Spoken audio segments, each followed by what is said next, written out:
seated. Now you can please be seated. Thank you for being here tonight.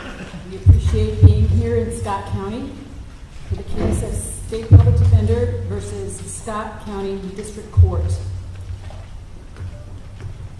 When we're done with our oral argument tonight, we'll open it up for some questions, not about the case in particular, but just in general about what we do and about court on the road.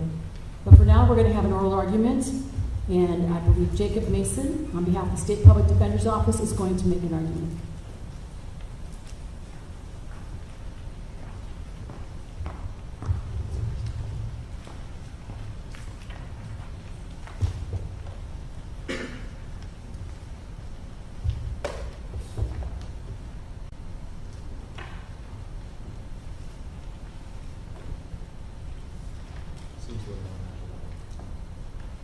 May it please the court? I am Jacob Mason on behalf of the State Public Defender's Office. The legislature indicates that shall imposes a duty. The legislature imposes a duty on public defenders to return cases if a conflict or the office finds themselves to be overloaded. When a case is returned to the court... I want to ask a question right there. You said finds themselves. That's not in the statute, is it? The statute says if the state public defender is overloaded. But you said finds themselves. Isn't that kind of the crux of why we're here tonight? It is the crux of why we're here. Okay. When the case is returned, the district court has the duty to appoint subsequent counsel. We are here because the Scott County District Court is acting unlawfully when they are continuing to obligate the public defender's office after the case has been returned. Specifically, this writ is about the language found in Iowa Code section 13B.974. It's important to understand how the indigent defense system works.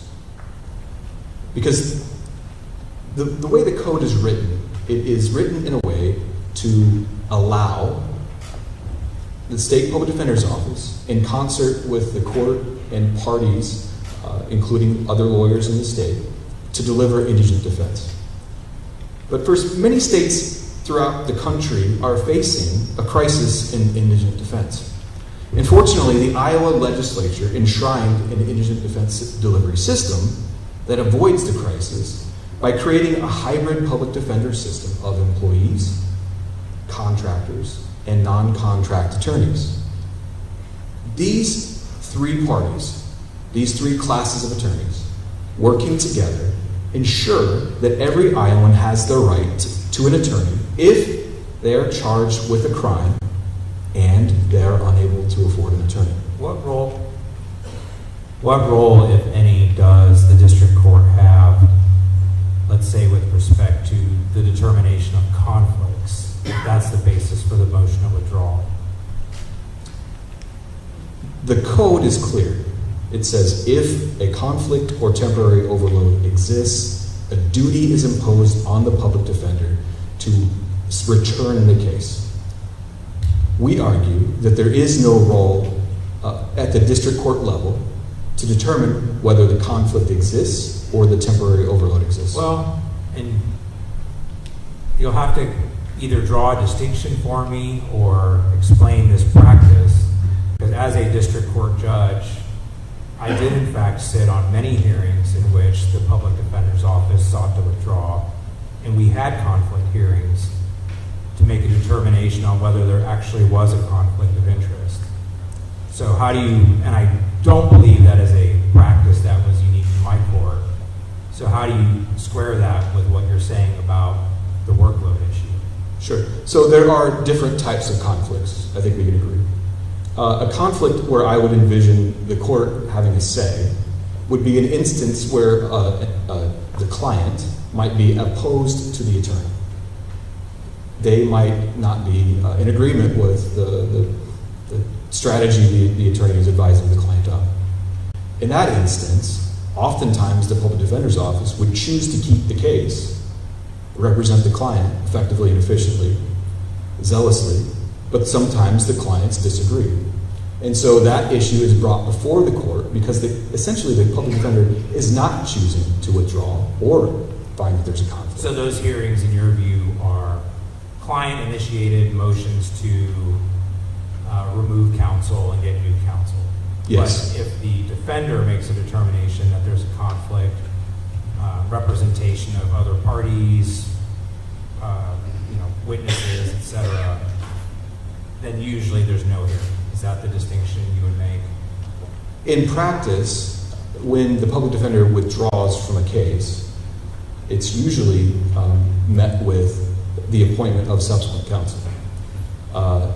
Usually what would happen is, in justice in Polk County, when the public defender's office would withdraw from a case, the clerk would then, or the court would then appoint a subsequent counsel when there was an overload or the office indicated that there was conflict. But as I mentioned, there are other types of venue or avenues that this issue might be brought to the court's attention. Go ahead. I'm a former district court judge too, and he's on McDonald's from the 5th, I was from the 4th. We did it that way too. So his question about whether it was statewide, we did that too. I think you're right that we did used to pretty easily. You say you have a conflict, you say you're overloaded, fine. Because I had a stable of lawyers I could appoint. What you're giving us is history. We got to talk about today, what we're facing today, and the fact that someone may want to get out and the court never challenged it before because there was able-bodied lawyers to fill that seat. That's incredibly different than what we're talking about today. So if I'm understanding the question, it's what do we do?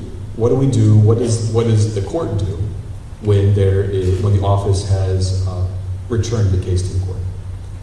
And the answer is found in 815.10 sub 2 and sub 3. So the code says that in 815.10 sub 2, if there's a contract attorney available, the court shall appoint the contract attorney. But if the contract attorney is not available, the court may appoint a non-contract attorney. A non-contract attorney is any attorney in Iowa. So that is what we are asking the court in Scott County to do. But isn't there a threshold issue of whether a temporary overload has been established? And the district court, when she denied the motion to withdraw, noted her denial was due to lack of information provided by your office. Why didn't the public defender at that point put on evidence of how overloaded they were? Well, there are some practical implications of that, and there's the plain language of the statute. The plain language would say that it's not necessary. There is no discretion because there's... Where does it say that? You make it sound like it's written just like that. Tell me, where does it say that? It doesn't say that expressly that there's no, but if you look at the way the statute is written. But it's a condition precedent. If the local public defender is unable to handle a case because of a temporary overload of cases, so it's a condition precedent that there be a temporary overload of cases. And the Davenport office was unwilling to provide any evidence to demonstrate that. Isn't that right? Well, they didn't believe that the court had the discretion to determine whether or not an overload exists or conflict exists. Well, let me pursue another area. It does say temporary overload. How long has this overload situation been going on with the Davenport office? Sure. So it's important to understand, again, the history of the Davenport office and what's been going on. So for 18 months, the Davenport office was accepting every single case that was filed in Scott County. If the client was eligible for counsel, they were the designee, and the court was appointing them accordingly. How long ago was that? That was 18 months from October of 24, so I'm not sure exactly when that would have been, but May of 23, or, yeah, I'm sorry, math is not good right now. But if every case is filed that it goes to the office, that means all of the cases are the responsibility of the public defender's office. And that's why it's so important for our office to have the authority to return the case. If the legislature wanted to... Okay, but I mean, how you talked about sort of a crisis in indigent defense. That crisis, that doesn't sound like a temporary situation. It sounds like an ongoing one. Am I wrong? Well, as the public defender, we have to manage the employees. And so at times there are reasons why employees might leave. And so then we would have to hire new employees to replace the former employee, or the former attorney. So there's an ebb and flow. There's an ebb and flow of employment. And so that might indicate a temporary overload. I agree with you on ebb and flow. And in the fourth, we saw those orders all the time. And I remember in Harrison in particular, we would get a notice from the public defender's office saying, hey, court, as of October 1st, do not name us on anything out of Harrison County, and then we will turn the spigot back on November 1st. That's a pretty good example of a temporary overload. And then November 1st, we were back in the game. That doesn't seem to be at all what this record supports. And also, correct me if I'm wrong, somewhere in the record, the SPD is now fully staffed, right? That is not correct, no. Did I see that in the record? It's alleged by the judge that entered the order, but it was never correct. The office has not been fully staffed at any point in time in my recollection as a public defender. Has your office ever done that beginning and end, like the 4th District used to do, to let us know what is temporary? I think they're informed. I think what you're suggesting is that there might be some informal arrangement with the office and the court. And I believe that happens in other jurisdictions. I'm sure it's happened at some point in time in Davenport. I just am not aware of that happening currently. Counsel, why didn't your office do anything to correct the district court about your office not being fully staffed? Well, there was a part of the record. Our position is that anything that we would have done after a return of the case would be just as unlawful. The court didn't have jurisdiction to hear anymore. The court had to follow their duty under the code to appoint subsequent counsel. Counsel, you termed the filing was termed a motion to withdraw. Yeah. So that suggests the judge was supposed to do something, make a decision. It sounds like to me that it should have been termed just a return, fair? And I think that's your position. That is our position. And so here's your opponents make an interesting sort of hypothetical, right? That if, let's suppose all the folks at the state public defender's office went to the fair, and that was the reason they couldn't be there. In other words, there's some sort of outer limit of what would be acceptable and what would not be acceptable to constitute temporary overload. And I guess my question is that decision always one that's essentially going to be in your office to make, or is there ever a threshold at which that becomes a judicial issue? Well, I think we all work together. The court works with the public defender's office, that works with the prosecutors. We are all trying to ensure justice is met in the criminal justice system. And so it will be communication. There will be back and forth. There will be times when the local office supervisor will communicate to the court. There will be times when the prosecutor might have to indicate something to the court. And working together, we would you might often find us saying that there's a temporary overload. I think it was alluded to in some of the other jurisdictions. In terms of working together, from time to time, will staff attorneys from the Public Defender's Iowa City office handle Scott County cases? So typically where you would find that is if there is a successor designee. So in Iowa, we have a designation system. The public defender designates an office to accept certain types of cases. And for instance, it would be, you most often find it in Class A felonies, higher level offenses, where the office, if the Davenport office would be conflicted out, I think the first designee in Davenport is in Burlington. The second designee. Are there temporary overloads during this time frame in Iowa City or Burlington? There are at times temporary overloads because of the ebb and flow. You know, we can't predict the number of cases that are going to be filed at any given time.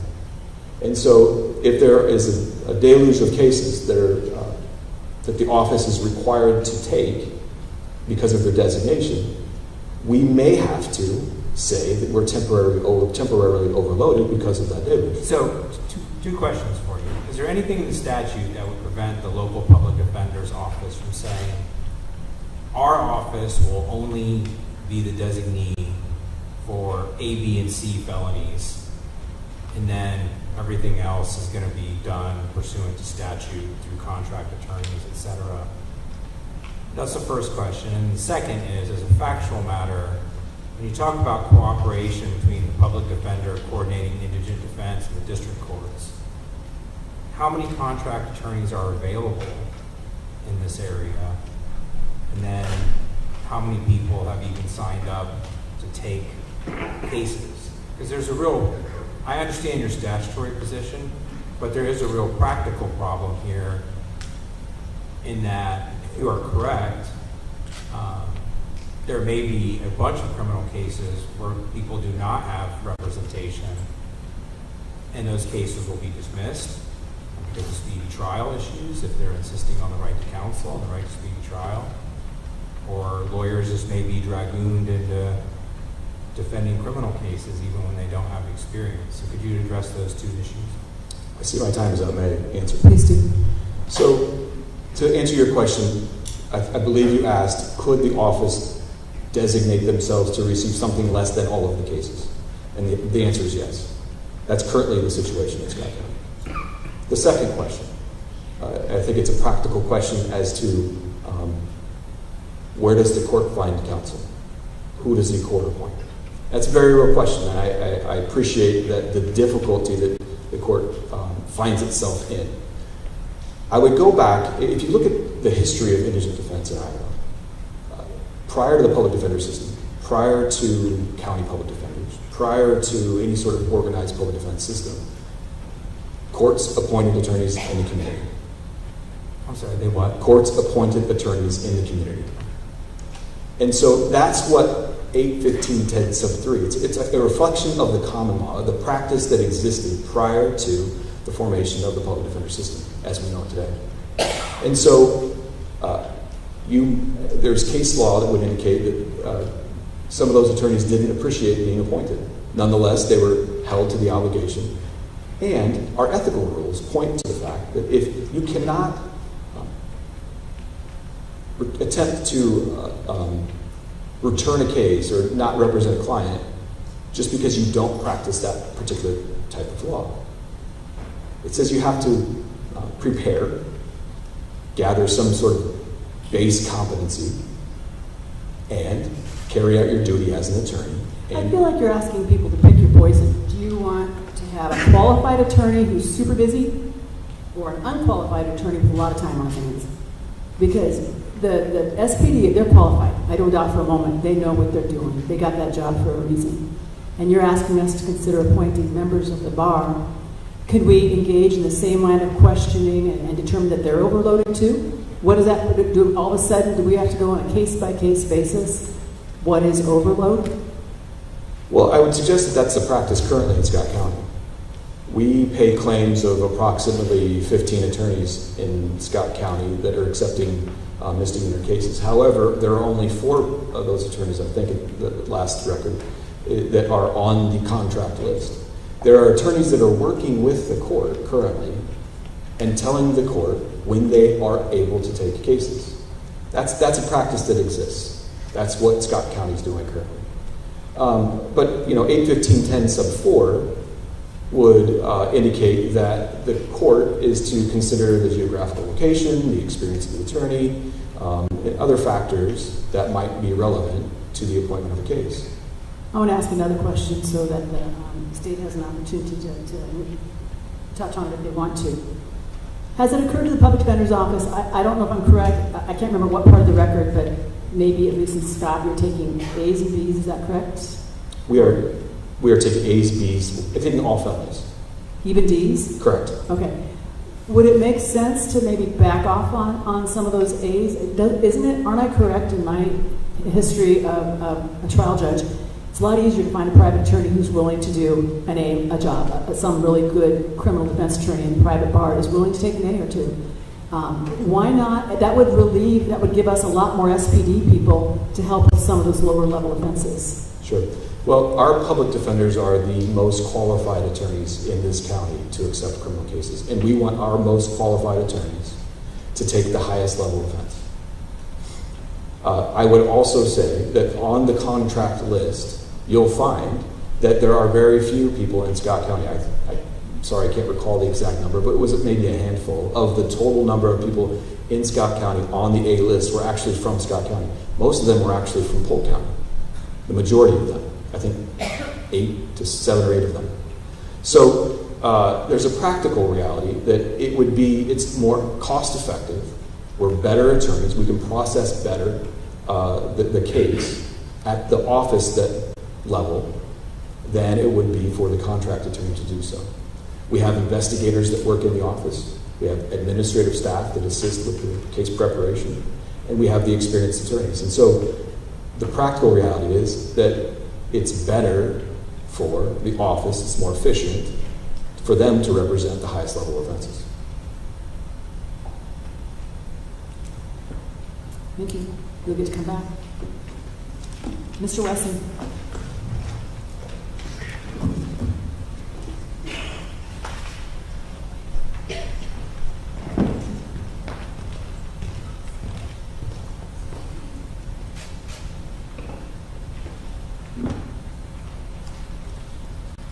May it please the court, counsel.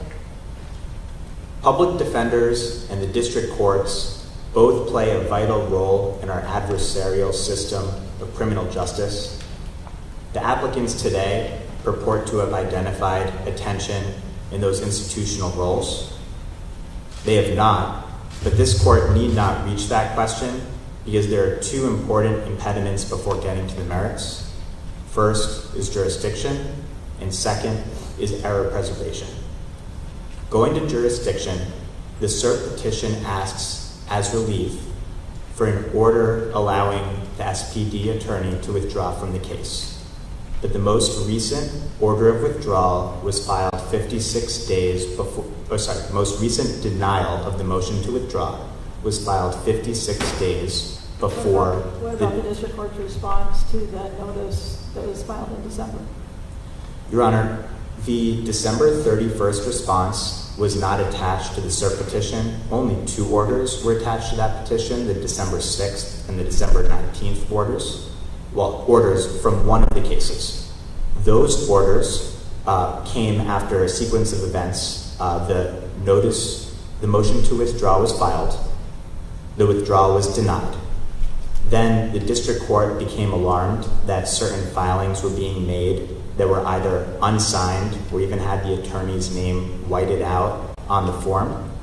That precipitated the December 6th order, which asked the court to have an attorney enter an appearance on the 6 cases at issue. If an attorney did not, within 10 days, enter an appearance, the court said it would require the supervising attorney to appear, and that was the December 19th order.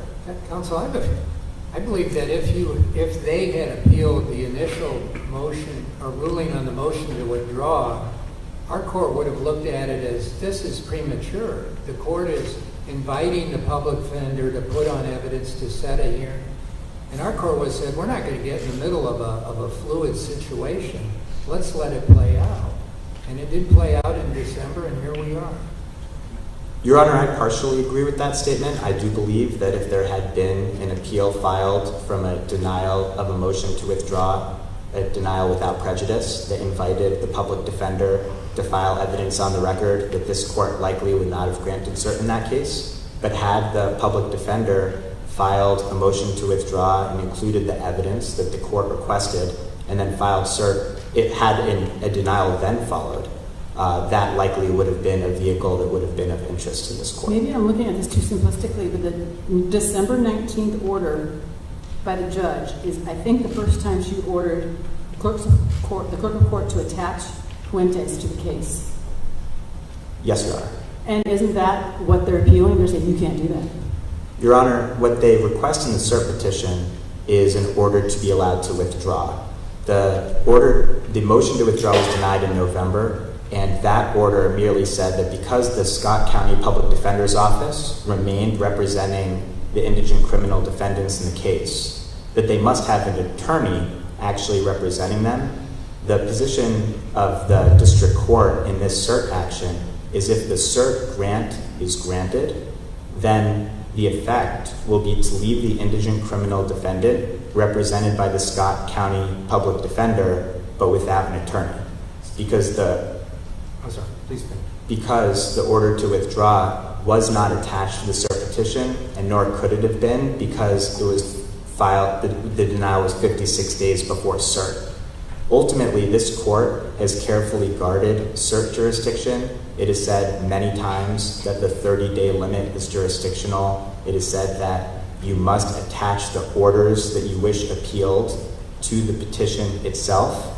And the issue here is, unlike a normal circumstance where an applicant might be appealing from some kind of final interlocutory order, here the motion to withdraw was denied without prejudice, with an explicit invitation to the defender to present evidence at a hearing, at which point the district court would be better informed about the ability to withdraw. So I have never seen a hearing on the public defender's workload when a case has been returned to the district court and they've declined representation.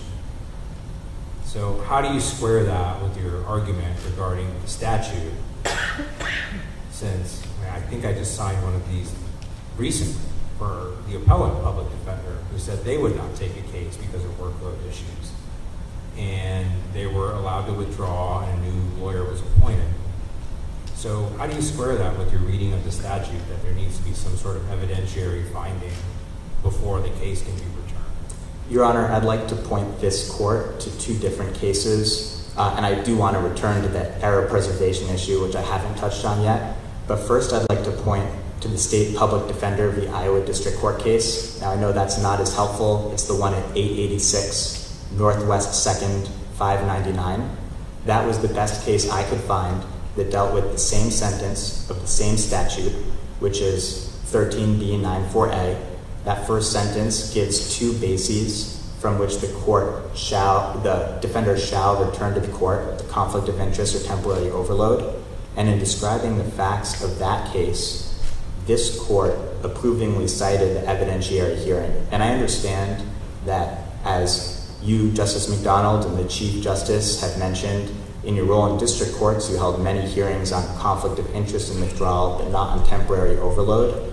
I think that, one, the sentence is the same sentence and there's no difference. So to the extent that this court, we're not writing on a clean slate as to the statute. As to the effect of a temporary overload, I'd also go back to the Chief Justice's explanation of how it was handled in Harrison County, where often it was not a motion to withdraw, it was ex ante refusal to take certain cases. If there is a motion to withdraw, I think the best case for this court to look to is also by the Chief Justice, which is State v. Miller, which is at 975 Northwest 2nd, 807. So just a very practical question. I don't think you disagree with the fact that the public defender can designate something less than the total universe of potential cases to accept. Right? They could say we're only taking A's and B's. Yes, Your Honor. And potentially they could say maybe they would take away the designation and they wouldn't take cases for a period of time. They could do that, right? Yes, Your Honor. So if they could do that and manage their workload by only taking certain categories of cases, or they could just say we're not the designee for the next 6 months, why would we force them to come to court and make an evidentiary showing that they're overworked when there are a variety of strategies that they could do to get to the same result? So, Your Honor, I'd like to go back to that Miller case I just referenced, which is about a conflict and about a state public defender. And what this court wrote in the majority opinion there was that while an evidentiary hearing wasn't required, it was no abuse of discretion for the district court to hold one on the conflict of interest to ensure that it was satisfied, that it was fulfilling its responsibility to the criminal defendant before it granted the motion to dismiss. There's one point of conflict in the briefing. Our friends on the other side suggest that our position would require an evidentiary hearing in every motion to withdraw. We do not believe that that is the case. we just ask this court to follow its own longstanding precedents on withdrawals, which defers both to the district court as well as to the defender or the attorney representing the defendant, to the extent that they show up at a hearing and put forth what appears to be a good faith reason to allow withdrawal from the case. As an officer of the court, they should be aware enough of their own limitations or issues that is enough to suffice in order to avoid any potential conflict with 13B or the ethical rules. Counsel, when you started, you talked about there being multiple bodies involved here. And as I think about this case, I think we have all three branches. We have the legislature who wrote these statutes. We have the executive, under which the State Public Defender's Office resides. And then we have the judicial branch. In this instance, when we're looking at whether there's case overload, why shouldn't we simply let the State Public Defender's Office say that there's overload? And if the public doesn't like it, if they think that they're not doing their job, why shouldn't that just go to the voters? The voters can punish the executive in the next election. So beyond the jurisdictional and error preservation issues as to the orders in this case, the policy reason here is that, as I believe it was Justice Mansfield mentioned to my friends on the other side, the statute is not clear as to who it assigns the decision of determining the antecedent question of overload. And naturally, both based on this court's longstanding precedents relating to withdrawals, the constitutional obligations to represent criminal defendants. It is Constitution Day Eve tonight. We've got to remember both the Constitution, Iowa, and federal. The court is the best placed one to make sure, as a neutral arbiter, that all of the obligations to the parties are being followed.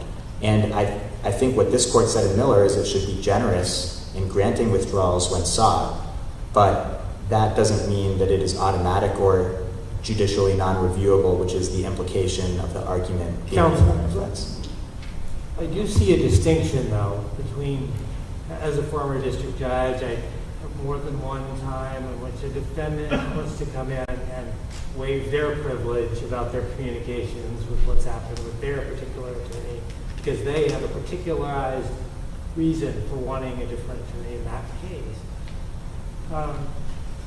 But the Public Defender's Office is in a different situation when they're trying to talk about the overload, right?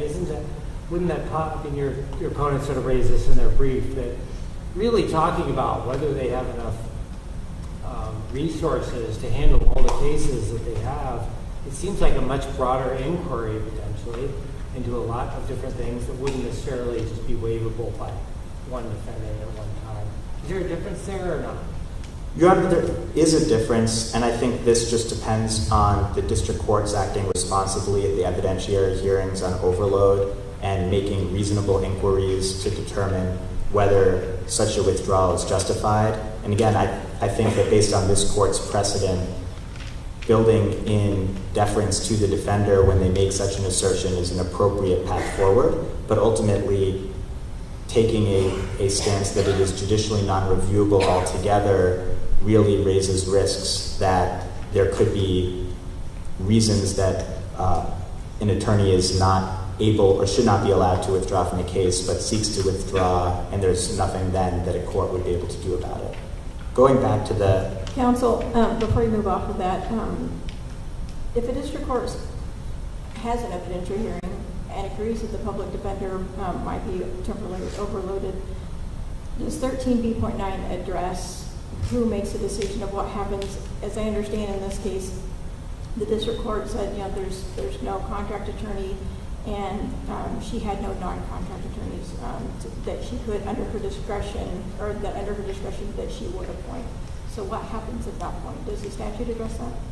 Your Honor, it's not 13B94A. Well, 13B94A points the district court then to 815.10, 1 through 3, and 3 is modified by 4, which gives some rationale behind how the district court could consider non-contract attorneys. But the rough waterfall is the local defender designee, if they are able to accept a case, accepts the case. If they have to withdraw, there are alternative designees. Here, there are two other. But my question is, what if the district court says that there's nobody, there's no designee that was named, I don't have any contract attorneys that are able to take it because they're overloaded, and using my discretion under 815.10 to appoint a non-contract attorney, I'm unaware of any non-contract attorney who would be willing to take it, and I would be willing to get the case to. So now we're kind of at this impasse. Does the statute address what happens then?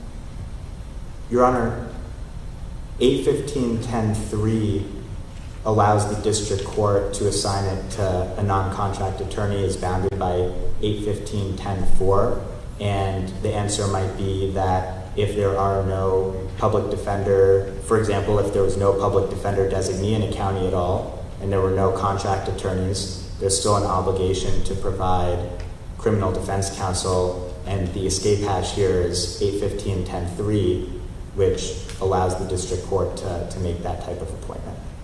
What is the standard for determining whether or not there's a temporary overload? If I were a district court judge, how would I make that determination?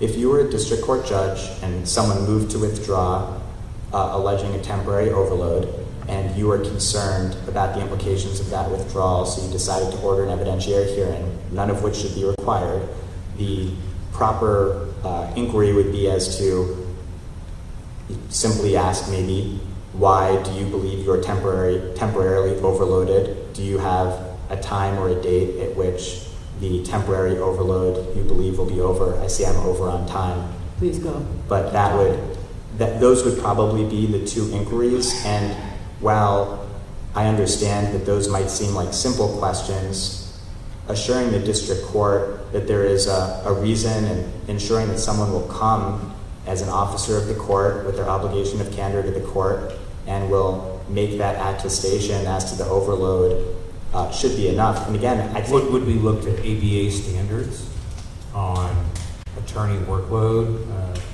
I mean, you can ask, well, how busy are you? Why are you busy? When do you think you'll not be busy? But there needs to be some benchmark by which the judge makes a factual determination that there is overload in fact. So where does the judge look? Your Honor, what this court said in Miller with regards to conflicts, which again is separate but is in 13B94A's first sentence, so might be a helpful lodestar to look at, is that it is not a particularly searching inquiry. It is an inquiry that depends on the good faith and representations of the attorney seeking to withdraw. I don't think it should be a high bar. Did the court give the public defender the opportunity to put on evidence to prove up its overload? Yes, Your Honor, and if I may, I'd like to touch briefly on that and the error preservation issue.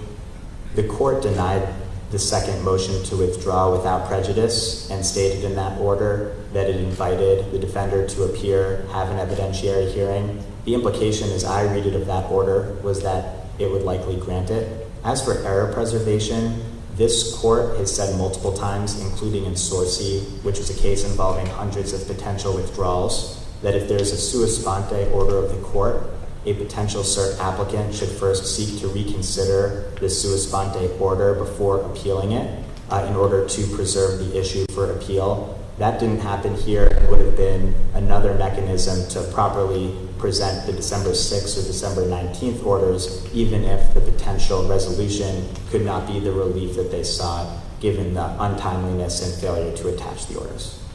Counsel, I'm trying to figure out what to make of the December orders, which seem to indicate that the district court maybe has already found that there is overload.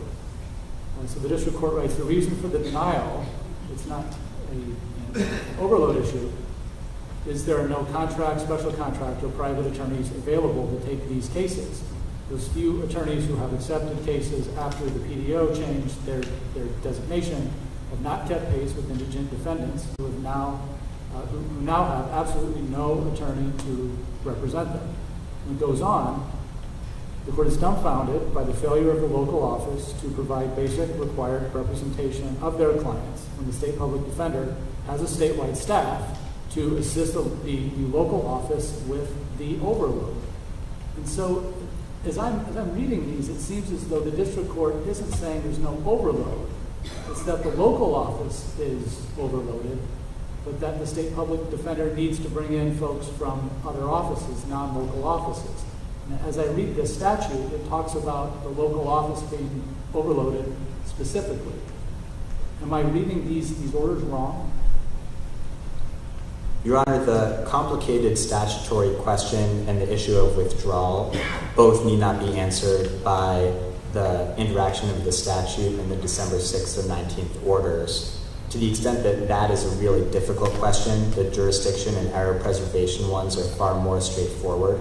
When it comes to what to do about the findings in that order, the best read of the statute, so far as I can tell, is 815.10.1 allows for the appointment of the public defender in a variety of circumstances at the court's own motion. And it seems like that was what the court was trying to perhaps do here, to the extent there was confusion about whether the SPD had already been appointed to the case. But all of this is dealing with the confusion that followed from the lack of an appearance and the denial of the withdrawal. And that seems to be the crux of the issue, to the extent that the withdrawal issue, which is what my friends on the other side seek resolved today, could have been presented and could still be presented in the case by filing a new motion to withdraw, perhaps with the evidence the district court requested. That would be a more straightforward route to resolving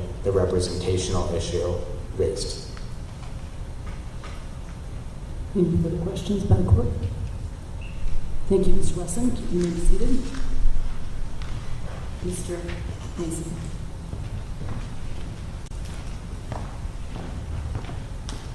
While you're walking, I'm going to be talking. I found out now where I had it in my mind about being fully staffed. It's in the briefs many times, in the red brief. It makes reference to the court orders that comes from the district court orders. The local state public defender's office recently became fully staffed. The office is fully staffed at this time several times. I don't think, and you can correct me if I'm wrong, not only was that not addressed at the district court level, I don't see it in the blue brief or the gray brief. Am I correct? We didn't address the issue because it wasn't true. Well, but, I mean, goodness, if the red brief says they're fully staffed and the district court order that's been appealed says they're fully staffed, and we don't hear anything from you, can you see where the court's going that we're going to assume, or at least I'm going to assume you're fully staffed? The reason I ask is we're talking about a temporary overload. That's what I'm getting at. Temporary overload. If you are fully staffed, which I think is fair to assume based on the arguments made below and the order and the briefing, if you are fully staffed, how can this be a temporary overload? I would ask how the court found that the office was fully staffed. Well, you should have asked that. Well, here's the thing. It's in Judge Dalton's order, and then there's a second motion to withdraw filed thereafter that asks for reconsideration, but doesn't make any attempt to correct or challenge that statement. So what are we to do? We assume that, I mean, you want us to accept your professional representation, but you're unwilling to have us accept what the judge put in a court order that you didn't challenge, or the local office didn't challenge. Regardless of whether or not the office was fully staffed, the office indicated there was a temporary overload. And that let's just assume it was, just assuming that the office was fully staffed. There might be reasons why the office can't continue to take cases. Maybe there are new attempts. Well, that gets to another line of questioning. I mean, it seems to me you're making a big ask. And the big ask is for the judges of the 7th District to start appointing involuntarily lawyers who may not have experience, who by your own statement aren't as qualified to take the cases as the lawyers in your office, lawyers who don't want to handle these cases, have not chosen to handle these, being asked to perform work involuntarily. And yet, on the other hand, you're unwilling to provide any basic information about this overload, like comparisons of the number of trials your attorneys handle in that office versus in other offices, things that would show that maybe that office especially overloaded. You must have data and statistics. I'm sure you track that kind of thing in Des Moines. Isn't that right? I guess the question now is, where's the inquiry end? At what point in time does the district court have sufficient information to determine that there's right now actually it temporary? has none. Why not give it something? Let's assume, for argument's sake, that the district court does have a hand in making a determination of whether or not there's overload. And like I said in the past, when there were lawyers waiting and actually hoping to get appointments, I remember lawyers sitting in the back rows of courtrooms hoping the judge will call their name for a case. They want work. Those days, I don't care if you say you're overloaded, I don't need to prove it or not, I got lawyers willing to take it. Those were easy. These are not easy. And we have a constitutional obligation as well, and an ethical obligation as well as a court, to make sure that indigents are represented. And we've got timelines that are coming and going. So let's assume, for the sake of argument, that the district court does have a hand in determining whether or not there is an overload. And let's assume, for argument's sake, that we determine there is no overload. Do you think in that process of determining, is it fair to look at your workload compared to the county attorney's office, compared to private practitioners? Can they also say, hey, wait a minute, I'm overloaded too? So help me understand, if we make those decisions, district court's involved, and we're going to decide, what do you think the parameters should be? What should we look at? First, I would look at the statute. And I believe if we assume that the district court has discretion, we've changed the code. We've now said the no, let's say we're beyond that. I want you to help me. If the court makes a decision, district court can be involved if there's a challenge, and the court is going to hold a hearing now to determine whether or not you're overloaded. That's the playing field you have to work on. What do you think we should look at? What should we look at in trying to determine if your office is overloaded? Can we compare you to others? I don't believe you can compare our office to the prosecutor's office. Why? Because I think they actually have more cases because there's a lot of work they do that never gets filed. And we represent clients, and clients dictate the representation to some extent. We offer our professional guidance, but the client will dictate whether or not they want to go to trial. They will dictate, to some extent, how the case will be managed by the attorney. And there are other factors, including the experience of the attorney in the office. So, if the court's asking what the SPD would offer to the district court to demonstrate that there's a temporary overload, I would ask, what would the court need to determine that there's temporary? It gets to I think, Justice McDonald's question. You're flipping my question back to me. I'm giving it back to you. What should we look for? What should we ask for? What would a good lawyer show us? Come on, you're a good lawyer. What should I look at? What would you try to use to persuade me you guys are overloaded, temporarily overloaded? Sure. So we can look at the case count, how many cases each attorney has. We can look at the level of offense that all of those cases. You know, if I might get back to this at some point in time, but there are minimum qualifications. And this court has worked with the public defender's office to determine what qualifies an attorney in Iowa to take a certain type of case. What we've done in Scott County is we've said, we are the experts. We're going to take as many felonies as we can. The misdemeanors, which any attorney in Iowa, by our rules, and in concert with this court and with the Iowa State Bar Association and other interested parties, have said, if you're a licensed attorney, you are qualified to take a misdemeanor. So, the level of offense does matter.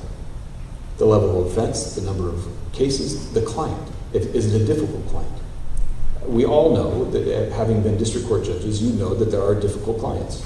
There are difficult clients who attempt to create issues in their case. And those have to be addressed and managed by the attorney. So it's very nuanced. There's no specific metric whereby the public defender can provide a reasonable assessment of what overload looks like.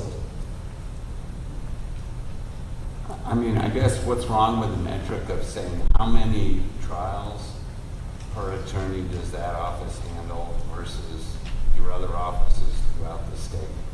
How many cases per attorney versus the other offices? That seems to be a pretty obvious one that I think you probably have, right? Well, I would say that that's somewhat inefficient, and it doesn't necessarily provide the picture that the court would be looking for, because not only are we dependent on what the client wants to do, we're dependent upon what the county attorney is willing to do. Some counties are more willing to offer plea agreements, make plea agreements with defendants. Some counties refuse to. And so those counties will inherently be will be overloaded at a higher level because they're continually going to trial, having to manage a busy trial schedule. Whereas in some counties, there's rarely ever trial. And so there's no clear distinction or clear metric that we could rely upon. And also, we're always reacting. Our office is always reacting. We can't predict how many cases are going to be filed. We have to adjust accordingly. In our office, we have adjusted. When I started at the Public Defender's Office, when SPD Wright started at the Public Defender's Office, there were 7 attorneys. There are now 13 at full-time employee positions, 11 of which will be filled as of tomorrow. We have 2 posted. If anyone here would like to file for or apply for a job, we'd be more than happy to accept the application. What's the pay? I'm sure we can find something reasonable. You know, yeah. Right. It seems to me the issue here is something that is the problem here isn't your authority or whether the office is overworked. I have no reason to doubt your representation that if your office had the capability to do this, that you would represent these clients. But it's a shortage of that supplementation, the contract attorneys and the non-contract attorneys willing to take cases. And I guess one way to think about this is in terms of political accountability, post-Gideon, you can't convict indigent defendants who want counsel. And so, in some sense, effective prosecution also depends on adequate funding of indigent defense. And if that's not happening, then cases will be dismissed, and your local defender and the state public defender and whoever is making that political funding decision is accountable. And I'm not sure that the branch can fix that problem unless we're just appointing everyone from the bar to take cases. And I'm not sure, that's not so much a question as it seems like that's the crux of the issue, is what is the real problem here? And the problem isn't your return of the case, the problem is that there's nobody left to take it. Like in every other county, every hearing, or every time this motion has been presented to me, I've never asked for a hearing because there were other attorneys who could take the case. And I'm not sure the court supervising your office solves the real issue. I mean, I don't know if that's a fair assessment of where we are, but that's what it seems like to me. Well, we would argue that the court supervising our office actually creates a greater issue, and it jeopardizes the system that we have. But I want to go back to what you said, that the bigger issue is the number of contract attorneys. And I would suggest it's a bigger issue for Iowa generally. As long as I've been an attorney, the State Bar Association has been attempting to find people who are willing to practice in rural areas. It's an ongoing, present problem. I think per capita, we are 44th lowest per capita of attorneys in Iowa. We have 2.24 attorneys for every 1,000 people. We have an attorney shortage generally. Our office can't solve that. We can only react to the circumstances as they exist. Actually, I have a statutory question to get you back maybe to the statute a little bit. 13B.94A allows the public defender to, says that the public defender shall return the case in 2 circumstances, right? Conflict of interest or temporary overload. 4B then goes on to say that if a conflict of interest arises, then subsection 1 of 13B.9 does not affect the public defender's obligation to withdraw. Okay, so what is your understanding of subsection 1 that could affect the obligation to withdraw? Sure. So as I read the code, as we understand the code in our office, 13B, 4A, and 4B ultimately reflect the ideas found in our ethical rules in permissive and mandatory withdrawal. And I illustrate that because I believe the code indicates that there's an obligation in under 13B.94A to return the case. And so, Can I stop you there? Yeah. But at the very end of one, it says that counsel, so public defender shall counsel and defend an indigent defendant at every stage, and then skip a bunch of words, unless other counsel is appointed to the case. Is that the part of subsection 1 that would interfere with your ability to withdraw, that you have to stay in until someone else is appointed? I believe it's like my tax professor once said, keep reading. If you've read the statute, you have to keep reading. And so when we keep reading, you read to 4A, which contemplates the power of the local public defender, and the local public defender making that decision or determination that they are either overloaded or somehow conflicted out of the case. But I think ultimately this seems to get down to kind of the problem that Justice McDonald was getting to. If we get to the point where they're, right, it says the public defender shall return it, and the district court shall appoint the designee, there's not one, shall appoint a contract attorney, there's not one, may appoint a non-contract attorney. If the judge determines that there's not a non-contract attorney that she's willing to appoint, doesn't subsection 1 say the district court can still leave that in your court because no other counsel has been appointed? I believe 13B.94A modifies that to say that the local public defender can return the case. The appointing authority is held within the court. The SPD can't appoint a subsequent attorney. The court may appoint a subsequent attorney, and in some instances shall do so. And so when we return the case to the court, it's ultimately the court's authority or responsibility to find the subsequent counsel. And so to the extent that the court made an inquiry, I believe 815.10 sub 4 would suggest that you would maybe have to broaden your geographical location to determine whether or not there's an attorney available to take the case. Thank you. I believe we're done. Thank you. Thank you. You may be seated. The case of State Public Defender versus Iowa Corpus Scott County is hereby submitted.